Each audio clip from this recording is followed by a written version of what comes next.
Hello everyone, আসসালামু আলাইকুম। আমি এখন আছি কদমতলী গোল চত্বর। তো এখন আমি যাব কেরানীগঞ্জ শরীফ পার্কে। তো তার জন্য আমার একটা গাড়ি নিতে হবে।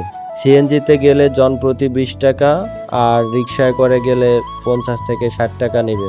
আমি একা ছিলাম, তাই 20 টাকা দিয়ে সিএনজিতে উঠে পড়লাম। কদমতলী থেকে শরীফ পার্কে যেতে মিনিমাম 15 থেকে 20 মিনিট লাগে। শরীফ পার্কের পাশে 3 রাস্তার একটা মোড় আছে, এখানে নামিয়ে দেবে। তারপর দেখবেন হাতের বাম দিকে একটা রোড আছে, 10 সেকেন্ড হাঁটবেন, তাহলে এই শরীফ পার্কের মেইন গেট দেখতে পারবেন। তো এই হলো শরীফ পার্কের মেইন গেট।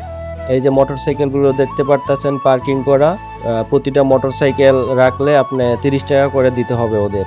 ওই যে সামনে দেখতে পারতেছেন ওটা ওদের আর একটা গেট।